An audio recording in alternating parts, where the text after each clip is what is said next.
Bonjour Thomas Rudigoz, vous êtes candidat à la députation pour La République En Marche sur la première circonscription de Lyon. Est-ce que vous pouvez vous présenter en quelques mots? Alors donc, je suis maire du 5e arrondissement, je suis conseiller délégué à la politique de la ville au niveau de la métropole auprès de Gérard Collomb. Et donc je suis maire du 5e arrondissement depuis 2014. Avant j'étais conseiller général du 5e arrondissement.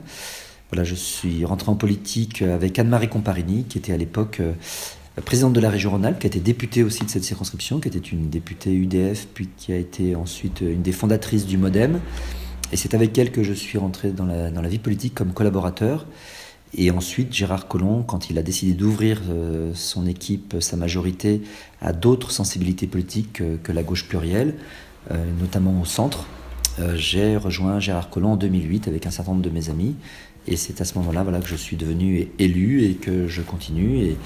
Et tout récemment, donc, j'ai été investi par La République En Marche pour être candidat dans la première circonscription. Si Emmanuel Macron a certainement une idéologie personnelle, mais dans sa volonté, c'est justement de sortir des idéologies classiques telles qu'elles étaient en France et qu'elles dictaient la vie politique française depuis tant d'années. Alors c'est vrai que c'est assez novateur, ça bouleverse beaucoup de choses établies. Donc c'est pour ça qu'il est attaqué là-dessus en disant ses adversaires disent mais il est d'accord avec tout le monde, il dit oui à tout le monde. On voit bien que c'est pas vrai. Il continuera, je pense, à le démontrer dans les prochains mois. Mais justement, il ne souhaite pas être dans cette idéologie à la française très marquée, contrairement à d'autres pays européens, où quand on est de droite à vie, quand on est de gauche à vie. On ne peut jamais rapprocher ces deux sensibilités-là. Emmanuel Macron est en train de faire quelque chose que moi et d'autres auquel nous avons toujours aspiré, notamment du temps de François Bayrou, avec qui j'ai pu avoir à l'époque l'occasion de faire campagne. C'était déjà cette volonté de casser ce clivage droite-gauche. Donc c'est pas justement, donc on n'est pas dans l'idéologie, mais on est dans une vision politique claire, qui est celle qui a déjà été défendue depuis très longtemps par certaines mouvances politiques françaises, de la démocratie chrétienne jusqu'au MoDem, un peu dans cette lignée du centrisme français, d'arriver à pouvoir faire travailler des sensibilités politiques qui sont pas si éloignées que cela quand on regarde après dans le détail les programmes, avec des gens de droite modérée, de gauche modérée, des centristes, et puis aussi des gens de la société civile. Donc Emmanuel Macron est en train de réaliser ce nouveau mode de gouvernance, cette nouvelle page politique, parce que je pense qu'on rentre dans une nouvelle page de la politique française, une grande page de la politique française. Après, voilà, on aura les prochaines années pour démontrer que c'était nécessaire, qu'il fallait qu'on y arrive. Donc voilà, pour moi, c'est pas une idéologie en tant que telle, mais c'est une vision politique, c'est un nouvel comment dirais-je, axe politique qui est en train de se constituer. D'accord. Mais du coup, quelle est la valeur sur laquelle se rejoignent ces personnalités de centre droit et de gauche modérée? Les valeurs, oui. À part celle d'union, enfin, c'est non, mais le progrès. l'union, oui, c'est une force progressiste. Ça, c'est sûr et certain, c'est une force progressiste. C'est une force progressiste qui se base aussi sur des valeurs d'humanisme, qui a toujours été revendiquée, notamment par les centristes, mais aussi par des personnalités d'autres mouvances. C'est une forme de modérantisme. Alors le modérantisme, c'est très lyonnais. On pourrait aussi appeler ça du social-libéralisme. On a des valeurs sociales, mais aussi on a des valeurs en termes économiques libérales. Je n'ai pas eu accès à des documents pour l'instant de travail du gouvernement. Je pense qu'après, très vite, si les électrices et les électeurs de la première circonscription m'accordent leur confiance, très vite je serai amené, si je suis donc député, amené à prendre connaissance de cela, à travailler sur ces mesures. Néanmoins, ce qui a fuité dans le Parisien aujourd'hui en France ce week-end, enfin lundi de Pentecôte, a été démenti comme un véritable document de travail. C'était quelque chose qui avait été un document de travail de campagne électorale, sur lequel les équipes avaient travaillé, mais qui n'était pas le document sur lequel va travailler le gouvernement. Et même Laurent Berger, secrétaire général de la CFDT, l'a dit lui-même, que dans les contacts qu'il avait eus avec la ministre du Travail, avec le Premier ministre, À aucun moment il y avait ces éléments-là. Donc je crois que d'ailleurs les choses vont être assez vite recadrées par un courrier qui va être transmis à l'ensemble des représentants des grands syndicats français pour leur donner les vrais axes de travail. Mais après, évidemment, que moi je soutiens Emmanuel Macron, qui a toujours été très clair là-dessus dans la campagne électorale présidentielle, de dire qu'il passerait par ordonnance. Alors ça peut choquer certaines personnes, donc, soit, mais derrière, il n'a pas, c'est pas quelque chose qu'il est en train de faire comme cela, alors qu'il ne l'avait pas dit. Est-ce que cette bataille de l'emploi ne risque pas d'être gagnée au détriment du bien-être des travailleurs ? C'est-à-dire qu'en proposant justement, en flexibilisant le marché du travail, en fait, il y a une facilité de licenciement qui est plus grande et de fait, les personnes qui travaillent sont contraintes d'accepter plus de la part de leur employeur. Et ça arrive, par exemple, on voit le cas dans certaines grandes entreprises comme Amazon.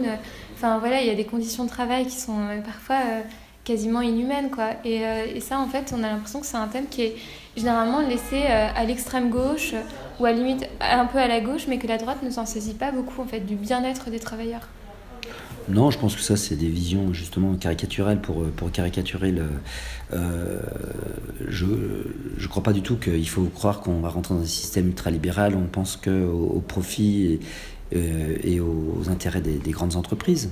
La question, justement, on essaye justement dans le programme d'Emmanuel Macron aussi bien de donner de nouveau capacité d'action et d'investir pour les entreprises, mais aussi d'augmenter le pouvoir d'achat, par exemple, des salariés, donc pour qu'ils vivent mieux, qu'ils aient plus de... Parce qu'évidemment qu'on ne peut pas vivre ad vitam aeternam au SMIC, ou pire que cela, au RSA. Donc le but après...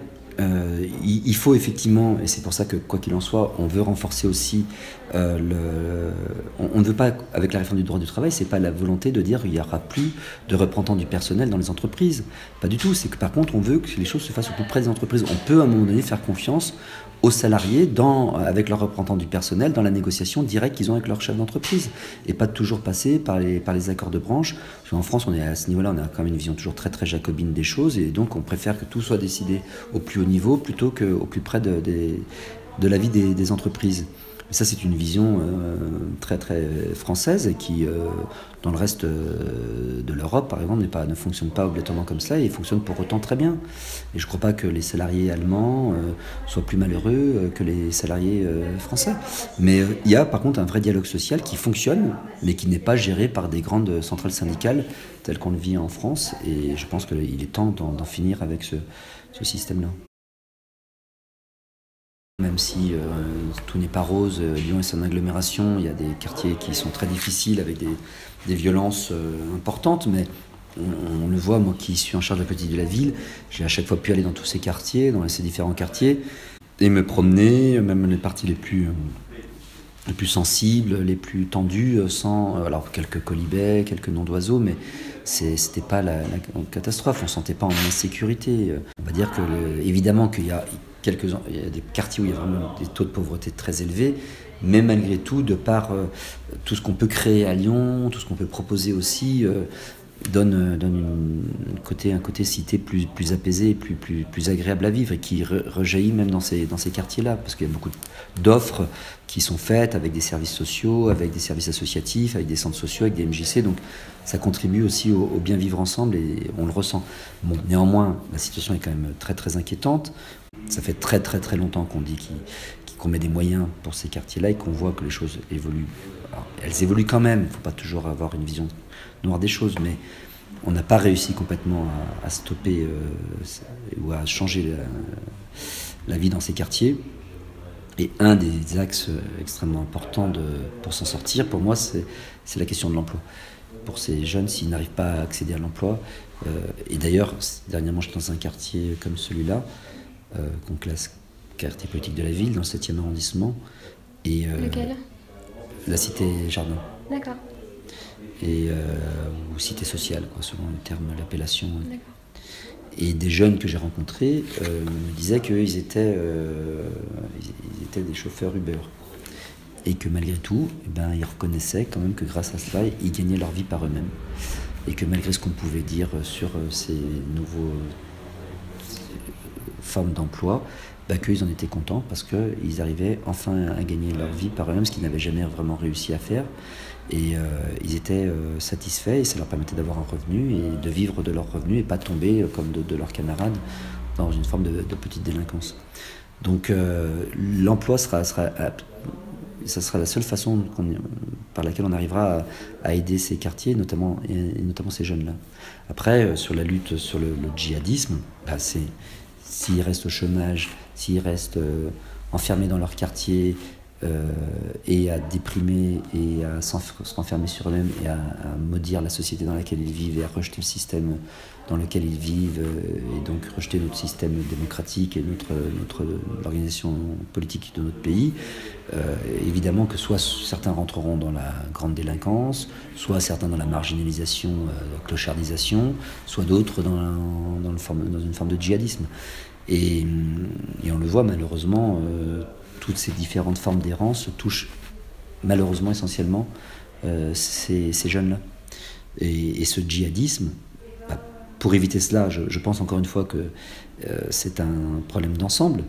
Il y aura plusieurs axes, mais je pense que si on arrive à permettre à ces familles-là de retrouver le chemin de l'emploi et d'une certaine forme de richesse, enfin de retrouver des moyens de s'enrichir un peu, de progresser socialement, déjà ça changera la donne. Et il va falloir aussi continuer à investir dans ces quartiers, en matière d'éducation notamment, pour leur permettre aussi d'avoir des chances de réussir après dans leur vie scolaire et ensuite d'étudiants. Et là aussi, Emmanuel Macron a décidé de mettre des moyens, notamment dans les zones d'éducation prioritaire, avec des classes qu'on divisera par 2 en termes d'effectifs pour les CP et CE1. Mais alors ça, est-ce que c'est vraiment réalisable? Est-ce que vous allez, je sais pas, peut-être mettre moins d'heures, mais comment est-ce que vous allez faire pour recruter le double d'enseignants? Pour l'instant, déjà, c'est pour ça que ça va se faire en CP dès la rentrée prochaine. Donc c'est sûr que ça va pas être si simple que ça, mais si on n'a pas une volonté, on n'y arrivera jamais. Donc si on dit pas, après je dis pas que partout dans toutes les villes, ces choses se feront peut-être facilement, mais on va se donner les moyens.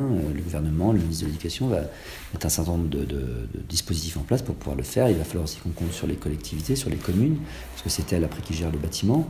Pour elle aussi, c'est pas si simple que ça, mais bon, elle voit aussi pour elle l'importance, parce que elles-mêmes, elles investissent dans ces quartiers pour avoir des écoles modernes et elles savent que c'est nécessaire aussi pour que dans leur commune, ces quartiers-là ne tombent pas dans des zones de non-droit.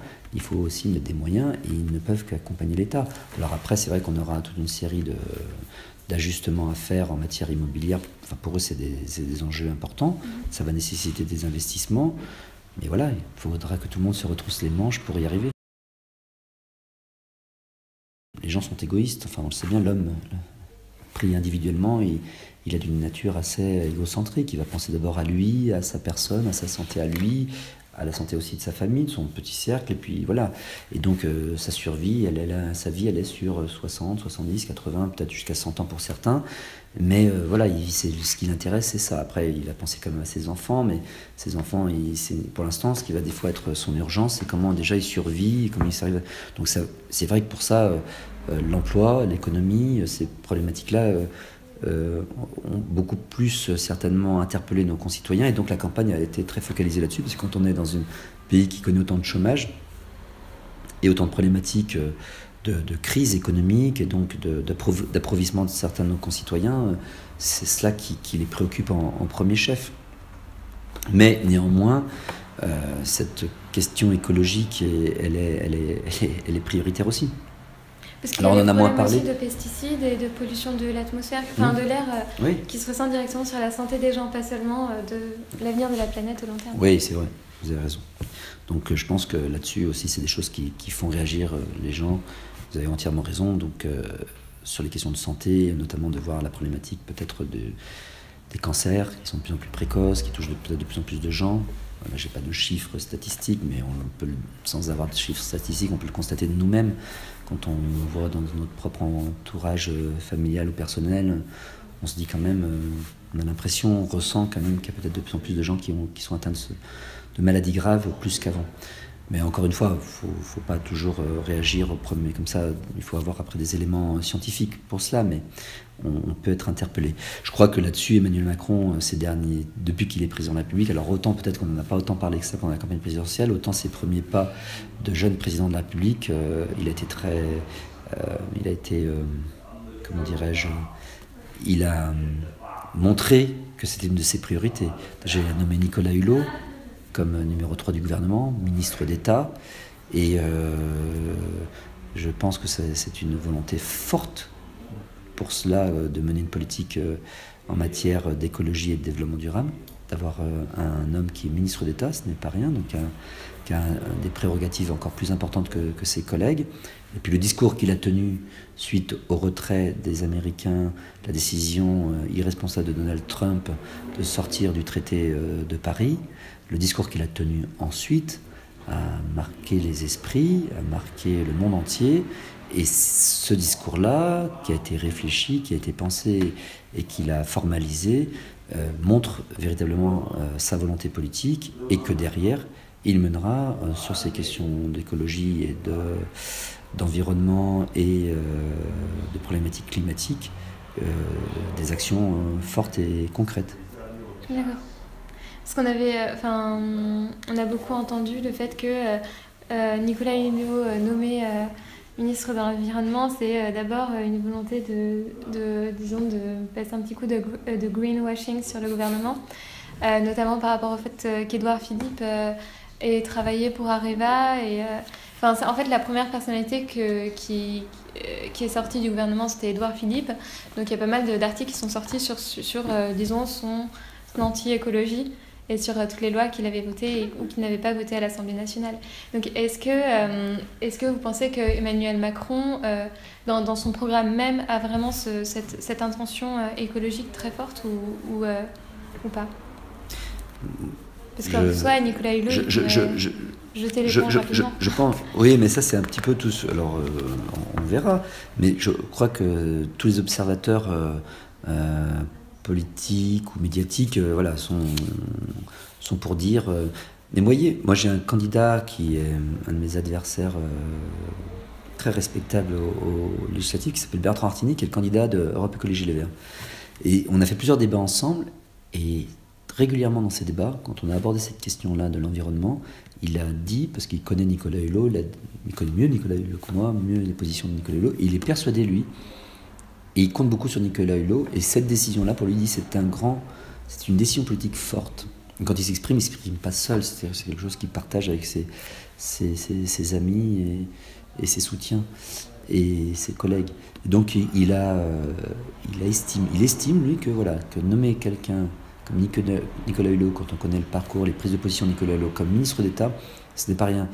Et plus vous le mettez en avant, plus vous le mettez à une position forte, plus si à un moment donné vous l'amenez à démissionner ou à créer un conflit, le scandale en sera encore plus grand. Et donc je pense que quelqu'un comme Emmanuel Macron, qui là-dessus ne fait rien par hasard, s'il nomme Nicolas Hulot à ce poste-là, c'est qu'il a bien la volonté de mener des actions fortes et concrètes dans ce mandat. Alors après, bien évidemment, il n'ira peut-être pas sur tous les sujets sur lesquels aimerait que les écologistes purs et durs, enfin la mouvance écologiste française, qui est très très des fois, comment dirais-je, un petit peu par moments excessive. Sur quel point excessif? Non, mais je ne vais pas citer un point en particulier, mais en général, il y a toujours des fois un petit peu un côté jusqu'au boutiste. Moi, j'ai travaillé à la région Rhône-Alpes avec Anne-Marie Comparini. J'avais un groupe, il y a toujours eu à la région Rhône-Alpes un groupe écolo très très fort. Et des fois, c'était pas toujours. Il y avait un côté jusqu'au boutiste. Enfin, il n'y avait pas beaucoup de volonté de transiger ou de négocier. Voilà, c'était un petit peu comme ça. Donc évidemment que l'écologie à la française, qui est encore marquée par des personnes qui ont un peu l'esprit aussi très contestataire, qui n'est pas trop obligatoirement celui plus des écolos allemands qui ont commencé avant et qui ont plus évolué avec le temps, comme Cohn-Bendit d'ailleurs, qui là-dessus est plus dans une mouvance avec laquelle on peut arriver à trouver des points d'accord. Eh bien, je pense que ça ne pourra pas plaire, pour finir ma phrase, ça ne pourra pas plaire peut-être à tout le monde, ou satisfaire, mais je crois qu'il y aura, enfin je suis sûr même, qu'il y aura des évolutions importantes. la première circonscription n'est pas représentative de tout le pays, loin de là, parce qu'on avait déjà un Emmanuel Macron premier tour qui était quasiment à 30%, donc qui était élevé. Hein. C'était quand même dans les circonscriptions hautes en France. Il arrive en tête. Il arrive en tête, oui. Et largement, hein, parce qu'il est quasiment à 30% pour faire simple, et Jean-Luc Mélenchon était à 23%.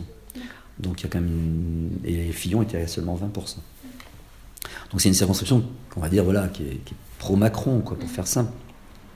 Mais néanmoins, même dans une circonscription comme ça, j'ai rarement entendu autant de personnes de sensibilité, de milieux, d'origines différentes, autant adhérer au personnage, enfin autant tout du moins dire que dimanche prochain, ils vont voter pour le candidat ou la candidate d'Emmanuel Macron. D'accord. Donc on va voir, mais c'est possible.